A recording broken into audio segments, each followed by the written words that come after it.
Everyone, welcome back to के गुरु channel bye निर्मल गुप्ता। प्यारे बच्चों, आज हम शिक्षा निदेशालय द्वारा आई हुई 9th क्लास की हिंदी की कार्यपत्रक नंबर 75 सॉल्व करेंगे, जो कि 28 दिसंबर 2020 के लिए है। तो सभी बच्चे अपने वर्कशीट पर अपना नाम लिखेंगे, कक्षा अध्यापक का नाम लिखेंगे और पाठ का नाम लिखेंगे सांवले सपनों की याद। सांवले सपनों की याद पाठ है बच्चों। इसके लेखक हैं जाबिर हुसैन। इसके लेखक कौन है? जाबिर हुसैन। सांवले सपनों की याद, जिसके के मुख्य पात्र हैं सलीम अली, जिन्हें के वर्ड वाचर भी कहा जाता है बच्चों।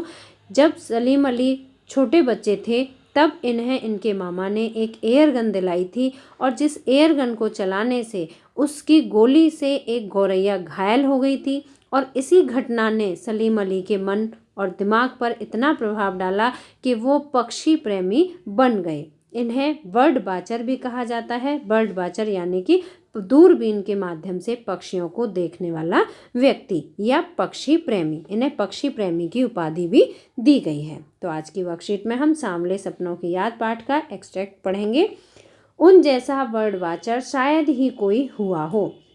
जैसे सलीम अली थे, जो कि एक पक्षी अभिज्ञाता थे, उनके बराबर ज्ञान रखने वाला पक्षियों के बारे में कोई भी ऐसा बर्ड वाचर अभी तक नहीं हुआ है। लेकिन एकांत के क्षणों में सलीम अली बिना दूरबीन के भी देखे गए हैं बच्चों। जब वो एकांत समय में, मतलब बिल्कुल अकेले होते थे, तब वो अपनी दूरबीन के माध्यम से दूर बैठी हुई पक्षियों को, उनके सौंदर्य को देखते रहते थे। लेकिन कभी कभी जब एकांत में वो अकेले होते थे, एकांत में होते थे और उनके पास दूरबीन भी नहीं होती थी, तब भी वो उन पक्षियों को, जो पास बैठे पक्षी हैं, उन्हें निहारते थे।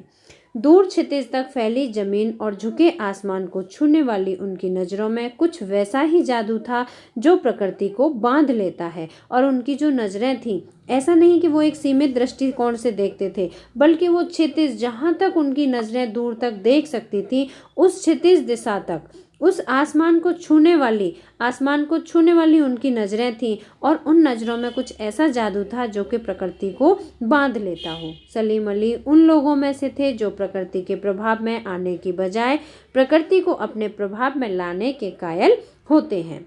उनके लिए प्रकृति में हर तरह एक हंसती खेलती रहस्य भरी दुनिया पसरी थी बच्चों। कुछ लोग देखते हैं कि ये एक चिड़िया है, ये एक पहाड़ है, ये एक झरना है, लेकिन कुछ लोगों का दृष्टिकोण होता है कि ये एक पहाड़ नहीं, बल्कि एक बहुत ही रहस्यमयी चीज़ है। ठीक है, उस पहाड़ में भी वो तरह तरह के अनंत प्रकार के ज्ञान निकाल लेते हैं। जैसे एक चिड़िया है, उसमें बहुत तरह की बातें निकाल लेते हैं। ये कितनी सुंदर है, ये कितनी मन लुभावनी है, कितनी रुचिकर इसकी आवाज़ है, कितनी मनमोहिनी है। तो इस तरह ये व्यक्ति का अपना दृष्टिकोण होता है। तो इसी प्रकार से जो सलीम अली थे, उनके लिए भी प्रकृति की हर चीज़ भी बहुत रहस्य भरी हुई थी। यह दुनिया उन्होंने बड़ी मेहनत से अपने लिए गढ़ी थी। कौन सी दुनिया? जो वर्ड वाचर की दुनिया थी, जिसमें कि वो चिड़ियों के सौंदर्य को देखा करते थे। तो बच्चों, मुझे उम्मीद है कि आज ये पुनरावृत्ति वर्कशीट है, आप पहले भी इसके बारे में पढ़ चुके हैं, तो आपको अच्छी तरह से याद भी आ गया होगा और समझ भी आ गया होगा। अब चलते हैं प्रश्नों की ओर। इसमें 5 प्रश्न पूछे गए हैं। पहला प्रश्न है, प्रकृति को क्या बांध लेता था? प्रकृति को क्या बांध लेता था? तो पहले प्रश्न का आंसर आप इस तरह से लिखेंगे, वर्ड वाचर सलीम अली की नज़रों का जादू प्रकृति को बांध लेता था। दूसरा प्रश्न है, वर्ड वाचर से आपका क्या अभिप्राय है? प्रकृति में पाए जाने वाले सुंदर पक्षियों को देखने के शौक को वर्ड वाचिंग कहते हैं, तथा जो व्यक्ति पक्षियों को अपने प्राकृतिक माहौल में देखना पसंद करते हैं, उन्हें वर्ड वाचर कहते हैं। अर्थात कि जो व्यक्ति पक्षियों के सौंदर्य को देखना बहुत पसंद करते हैं, उन व्यक्तियों को वर्ड वाचर कहते हैं, जैसे कि सलीम अली थे। प्रश्न नंबर 3 है, उन्होंने प्रकृति की दुनिया को कैसे गढ़ा था? सलीम अली स्वयं प्रकृति के प्रभाव में नहीं आए, बल्कि प्रकृति को अपने प्रभाव में लाए। उनके लिए प्रकृति खुले संसार की तरह थी। प्रश्न नंबर 4 है, जो प्रकृति के प्रभाव में आने के बजाय प्रकृति को अपने प्रभाव में लाने के कायल होते हैं, इस पंक्ति का आशय स्पष्ट कीजिए। तो बच्चों, इसका आशय है, सलीम अली के लिए प्रकृति की प्रत्येक वस्तु हंसती खेलती रहस्य भरी थी। उन्होंने प्रकृति को अपने प्रभाव में लाने के लिए बड़ी मेहनत की थी और वो खुद प्रकृति के प्रभाव में नहीं आए थे बल्कि प्रकृति को अपने प्रभाव में लाए थे।